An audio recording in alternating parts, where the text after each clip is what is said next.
Uou, chegamos, hein? Vamos lá, pessoal. E aí, tudo bem, galera? Tudo tranquilo? Pessoal, hoje a gente vai falar sobre Era Napoleônica, vamos falar sobre esse personagem importantíssimo aí da história da humanidade, a história da França, principalmente, mas a história da humanidade, né? Napoleão é um desses grandes personagens, uma pessoa que memória, né, dos atos dele, do que ele fez, do que ele não fez, de como que ele atuou, tudo isso ainda é muito presente no nosso dia a dia, é muito presente no imaginário popular. Então, vamos falar desse personagem. Olha aí, ó, trouxe ele aí pra gente dar uma olhada. Tá aqui, ó, do meu lado. Olha ele, Napoleão. Beleza? Vamos ver? Olha aqui, pessoal, pra gente começar a conversa, eu acho que é importante você ficar ligado, né? Algumas informações básicas, aquelas noções gerais que a gente você já conhece, né? Então, sempre para começar, olha, eu acho que é importante você saber algumas coisas a respeito daquele assunto, né? De que lugar de que estamos falando, de que época estamos falando, contextualizar você. E aí, para isso, eu tenho que te mostrar os antecedentes, tudo bem? Olha aqui, ó. O que que levou, né? O que que levou de fato Napoleão ao poder? Em que contexto Napoleão estava inserido? E nessa aula, para você entender isso, a gente vai acabar voltando em temas que a gente já viu anteriormente, tá? Que a gente viu no capítulo anterior. Olha aí, ó, vamos lá.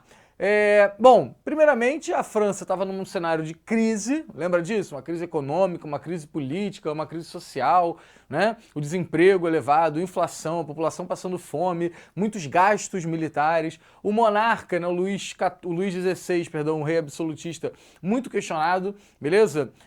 No meio disso tudo, você tem o avanço das ideias iluministas, um questionamento a esse monarca, um questionamento a esse cenário todo pela qual a França passava.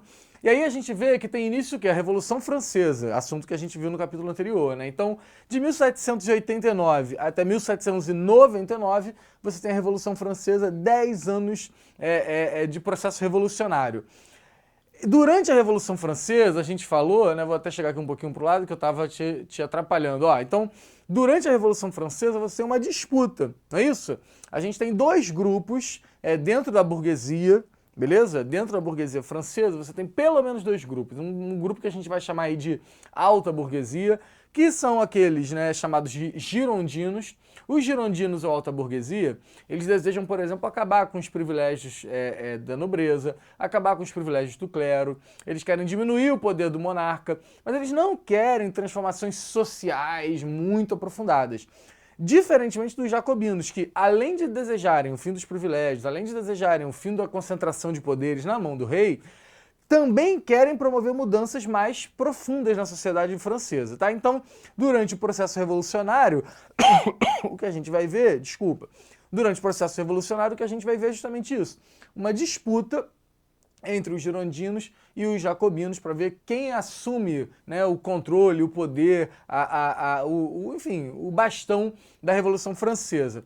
O que acontece é que durante 10 anos você fica tendo essa disputa e esse cenário de crise que a gente falou, ele permanece, né? Então eu botei para você a manutenção, a permanência do cenário de crise.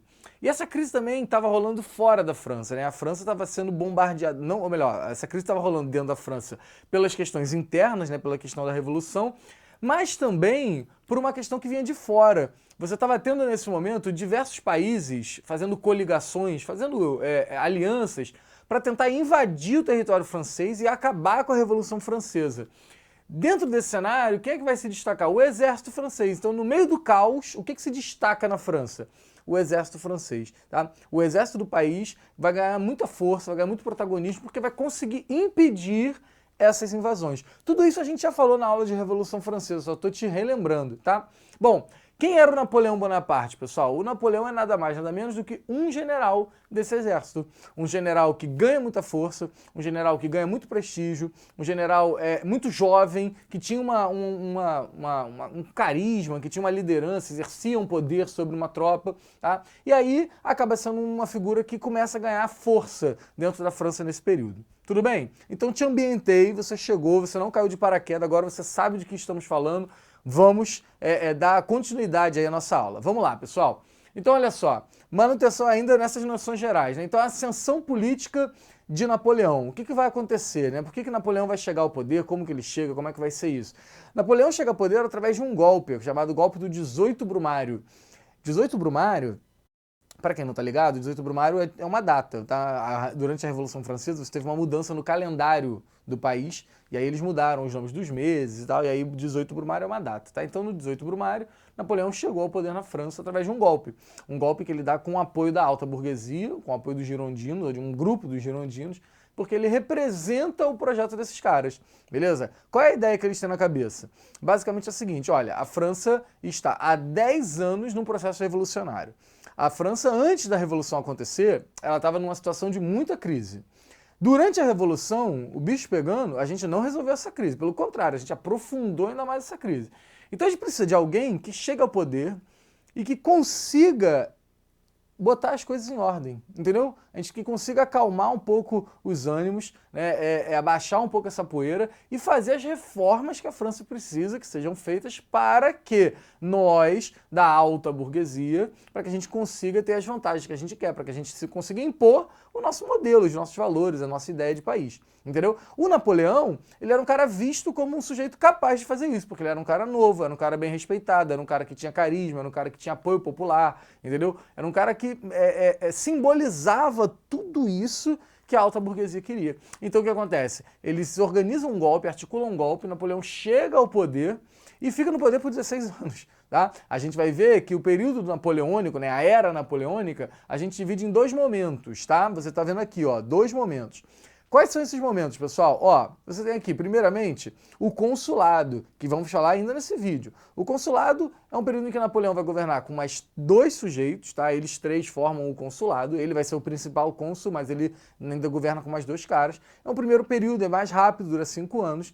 E depois a gente tem o Império, né? O período do Império, que é um período maior. E aí tudo aquilo que você ouviu falar de Napoleão, um bom militar, um guerreiro, um cara que invadiu vários territórios, esse bicho todo pega onde? Aqui no Império. Tá? No período do Império que o negócio acontece, mas isso aí é matéria de um outro vídeo. Nesse vídeo agora a gente vai focar no consulado. Tudo bem? Tudo tranquilo? Então, esse primeiro ponto, pessoal, é para você não cair de paraquedas, tá? É para você se contextualizar, para você conseguir fazer a conexão dessa nossa aula com os capítulos que a gente já viu, tá? Então a gente já falou de Iluminismo, a gente já falou de Revolução Francesa, agora a gente fala de período napoleônico. O Napoleão, ele é só a continuidade desses acontecimentos. A França estava passando por um cenário caótico, a Revolução Francesa é um grito por parte do terceiro estado, sobretudo da burguesia, de desejo de mudança, mas é um grito que está todo mundo dando, né? Então é um negócio que está meio esquisito. Vários grupos, vários setores da burguesia estão em disputa.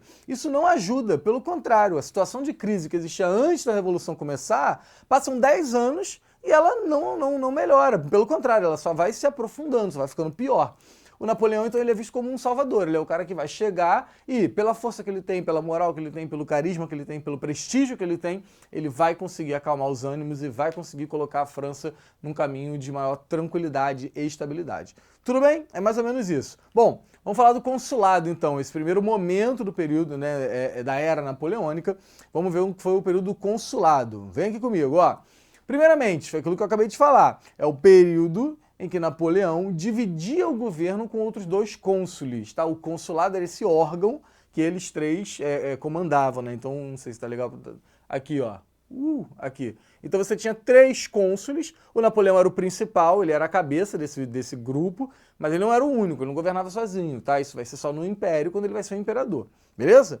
Bom, o que a gente precisa falar? Quais são os objetivos de Napoleão, né? Então chegamos ao poder, eu e meus 2 cônsules, o que a gente tem que fazer agora?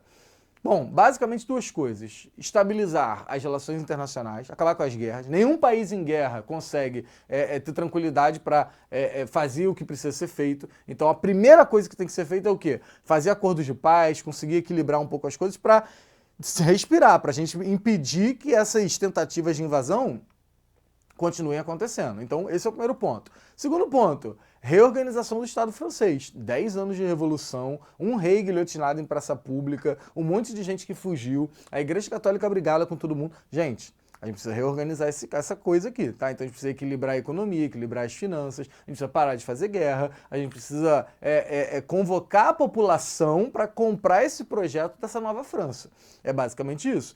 E é isso que ele vai conseguir fazer, tá? Napoleão, com seus outros 2 cônsules, vão conseguir, na medida do possível, fazer esses dois pontos, né? Enfim, viabilizar, ter sucesso nesses dois pontos que eu acabei de apresentar, beleza? Como que eles vão fazer isso? Então, o primeiro, né? Estabilidade nas relações internacionais. Como que isso vai ser feito? Observa aqui, ó. Tá aqui, tá vendo?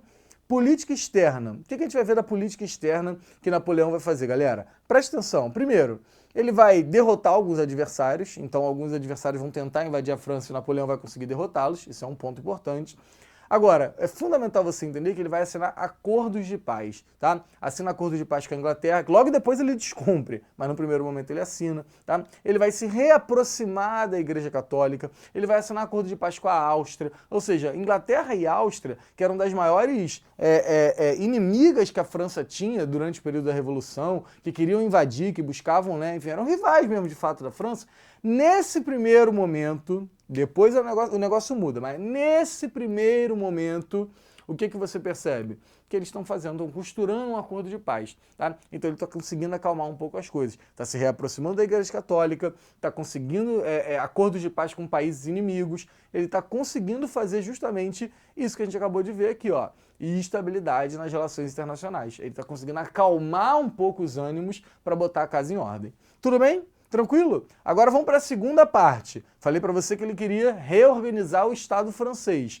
Como ele vai fazer isso? De que maneira isso vai ser possível? Vamos lá. Bom, o consulado, a política interna agora, tá? Bom, primeiramente, aperfeiçoamento da cobrança de impostos. Então a França, que estava passando por uma crise generalizada, a economia destruída, beleza? Vai passar por uma mudança na cobrança de impostos. Na arrecadação de impostos vai mudar.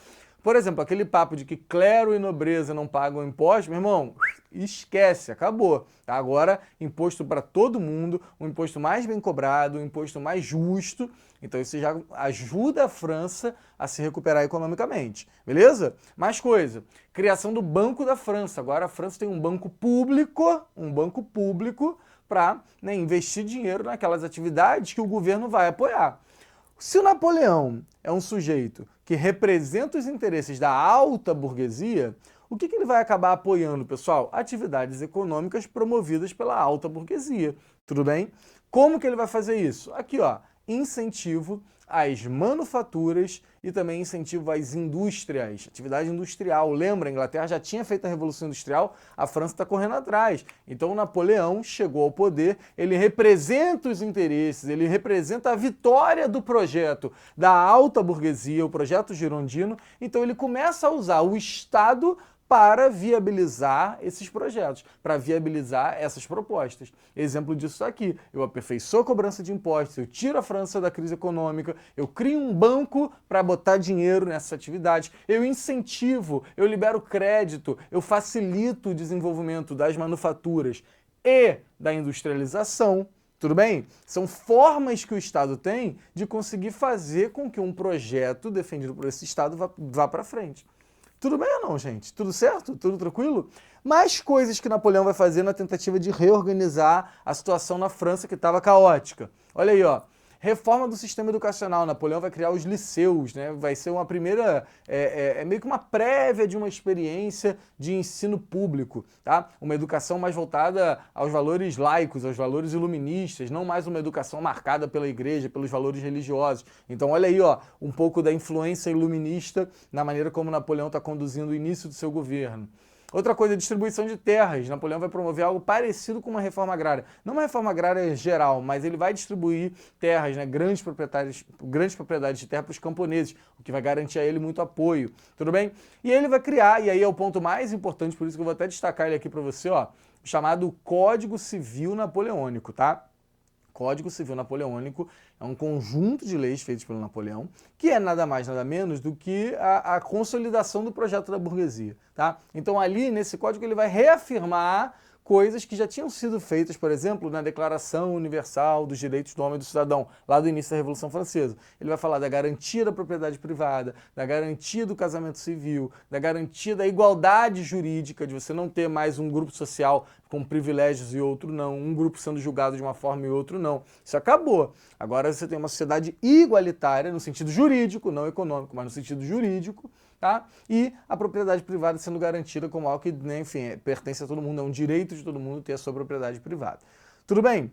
Com isso tudo, pessoal, o que Napoleão acabou conseguindo? Isso foi feito em 5 anos, tá? Napoleão consegue reorganizar a situação interna da França. Napoleão consegue restabelecer minimamente uma certa paz nas relações internacionais que não havia acontecido durante o período da Revolução. Ou seja, a França, que em 1799, quando Napoleão assume, estava um caos, em 1803, 1804, ainda evidentemente tem resquícios desse caos, mas ela já demonstra uma melhora. Ela já demonstra uma melhora na maneira como a política está sendo organizada, uma estabilidade, tudo bem? A economia começa a crescer, a burguesia está com um sorriso de orelha a orelha por conta desse projeto dele de investir nas atividades econômicas que a burguesia deseja.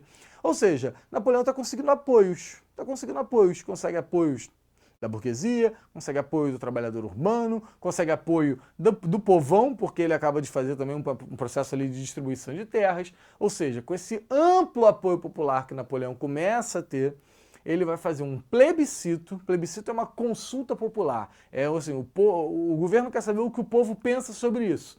E o plebiscito dizia: Napoleão deve ser imperador. Napoleão deve ser imperador, Napoleão deve ser, né, o cara que vai comandar a França, o rosto, né, a cara do governo francês, e esse plebiscito diz que sim, esse plebiscito apoia esse projeto e fala: Napoleão, é contigo mesmo, vai lá, segue o barco, né, toca o barco. Então tá aqui, ó, plebiscito de 1804, Napoleão vira imperador da França. Inclusive essa cerimônia de coroação de Napoleão é uma loucura, né, porque ele manda chamar o Papa, e o Papa, meio para mostrar para o Papa que a França e a Igreja estavam se reaproximando. As rusgas do período da Revolução Francesa tinham passado. Ele convoca o Papa vai de Roma até Paris para ver a coroação de Napoleão como imperador.